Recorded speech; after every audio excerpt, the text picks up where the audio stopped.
Let's get a little update. We got to go to the tote board. I'm part-time. I'm a sportscaster, but I'm a frustrated game show host. I want numbers. I want action. I want to see it. And doing that right now is Newhouse graduate student Karl Winter at the big board. Karl, how we looking? Thanks, Scott. It's great to be with you. I can give you those numbers for sure. Let's go. Great to be with you here on an extra great day to be Orange. I don't know how you've been doing this all day, but we've reached prime time here on the East Coast. I'm a West Coast guy, so they may still be at work, our 9 to 5 West Coasters. But over here on the East Coast, they have no excuse to not be getting in on the action here for Boost the Cuse and supporting the Orange. So let's take you around our Boost the Cuse website here at cusecommunity.syr.edu and some of the things you can do and see on our site right now. This orange button is where you want to go if you have not given yet. It's the easiest way to do it. Big orange button. You can't miss it. We're at almost $1.5 million right now, Scott. So the numbers are getting up there here as we get along in the day, but we still, as you know, have plenty of time to go. We're at 60% right now, and even 60% of our goal of 6,000 donors. So we're getting up there, 3,600 right now, but we've got a long way to go, 40% still to go here for our goal. There are a couple of other things you can check out here on the site. One of them is our schedule for the rest of the day. We've got some great content coming up with Scott, some great Syracuse alums that will be joining us here on the show. You can check out what we've got every hour, 44 minutes after the hour. But let's get to those numbers that I promised you. We want to turn the country orange. We're 6 states away right now. We've got to wake those folks up. I don't know what they're doing up there in the great north. But granted, there's fewer of them in God's country up there, but we know there's orange up there. Oh, there's got to be. There's got to be. So if you know your fellow Orangemen and women in Montana, North Dakota, Wyoming, Idaho, or even down in Arkansas and Mississippi, get on them, because if we do get all 50 states and we turn this entire map orange, that can unlock a challenge in which the chancellor is so graciously willing to give another $5,000 to the annual fund to support us here at Syracuse University. And that's just one of a number of different challenges that you can get in on today. We've got the Decades Challenge, depending on what decade you graduated from Syracuse in. Even if you're not an alumnus or an alumna or a student or a parent, but you just love the Syracuse Orange, you can get in on that challenge and potentially unlock another $9,000 for the university here. So whatever your interest may be, you can get in on that on the challenges part of our page. But let's go back to the leaderboard real quick, Scott, and just check where these donations, these generous gifts are coming in from around the world. Look at these parts of the world that we've turned orange so far. We've got Indonesia down there, a gift from Afghanistan. I see New Zealand is lit up in orange. Way down there, Peru and Panama getting in on the action as well. So we've still got plenty of time, whatever time zone you may be in, to turn this entire map orange in support of our great university. Let's continue down to where the types of people that these donations are coming from. Of course, that very strong alumni network has given almost $500,000 already just today here on Boost the Cuse. Newhouse School, of course. I have to support my own school. They're crushing it right now with almost 400 gifts. But Arts and Science is right behind them in terms of total money given, 81 grand coming from the Arts and Sciences. So impressive numbers coming out of a number of different schools here. I don't want to block these numbers from you. Let's continue down here on our website. Faculty and staff are crushing it as well. Advancement in External Affairs, 125 donations coming from them. Nice. Plenty more time. And you can even get your own name up here as a Boost the Cuse donor. You might, if you're lucky enough to have given just now, you may see your name right up here on the board. So a fantastic start to the day for them. We've got plenty of hours left to go.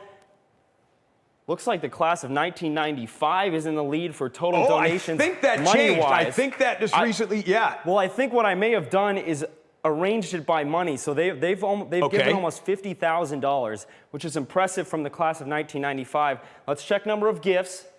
That's the same, right? Okay, there it is. So there it is. The current seniors, the class of 2023, have over 100 gifts given now. That's another challenge. If they get over 200, they can unlock some extra money. But the current students, Scott, are really hitting it out of the park here. Class of 2025, that's the current sophomores with 57 donors. Class of 2024 is up here.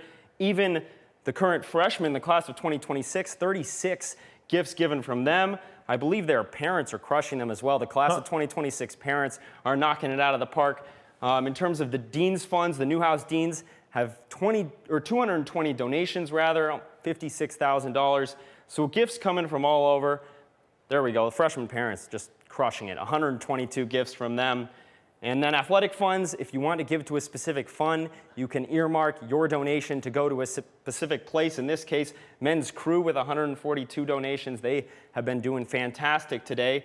And before I send it back over to you, Scott, and close us out on this 644 broadcast, I just want to give a personal note of the tangible impacts that these gifts can have for you. As we're here on the athletic page, Scott, I'm a student athlete here at Syracuse University. We just talked to our athletic director, John Wildhack. So it sounds like if you've heard, you may know the answer to this question. Go ahead. Which sport do you think I play here at Syracuse University? Oh, well, I have some intel. As every good sportscaster, you've got the insider information. Utilizes a research department. I know. Should I give you the answer, or do you want? I don't know if there's a way we can get it on social media. Go ahead. You can give the answer. That they're up there on this list. Cross country, track and field. You got long limbs, long levers, as they like to say, and those legs look like they could churn out some distance to me. I'll pretend that that's what gave it away, and not the fact that I can't fill out this polo shirt. But I appreciate it. Water polo was my second guess.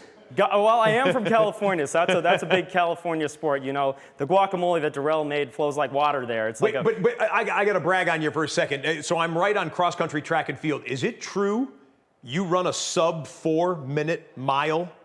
It is, Scott. I joined that club, and you're going to turn me red here on our live stream. I did do that this spring, which was fantastic. My man. That is awesome. That was incredible. But the personal note that I wanted to give here is our cross-country and track program has reached fourth here on the leaderboard. And cross-country and track, by the way, one of 12 programs in the country who are on the top 25 list in both the men's and women's program for the USTF CCCA Program of the Year standings right now. But for us cross-country and track student athletes, from last year's Boost the Cuse, one thing we were able to purchase with the generous donations from that were 2 Boost treadmills. And basically what those do, Scott, is they allow us to run at less than our body weight on those treadmills. So I can set it to like 70% of my body weight and still get the same cardio benefit from this special piece of equipment.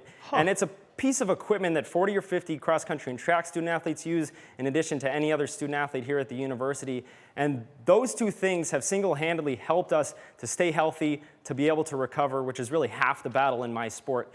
So just those treadmills are an example of the tangible impact that you can have as a donor here to the student athletes at Syracuse University, but also anyone at the university. These gifts really do get put into play immediately and have an impact on student athletes and students here like myself who really reap the benefits of these generous gifts that are coming in throughout the day. Well said. I'm glad you educated me on that. I didn't even know something like that existed. Let me ask you one quick question. Is the treadmill, is it mobile in any way? Meaning, like, could I take it and put it on top of my bathroom scale so that I actually, after a weekend bender over at Varsity, crushing some pizza and whatnot, will weigh less than what my actual body weight is?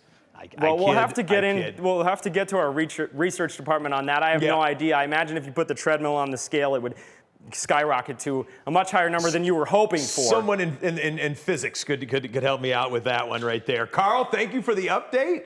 We appreciate it. Karl Roger Bannister Winter joining us. Well, live it's a little more common now to break 4 minutes. No, I mean, you're still one of the rare people to be able to do that. Well done, Karl. Thank you for the time.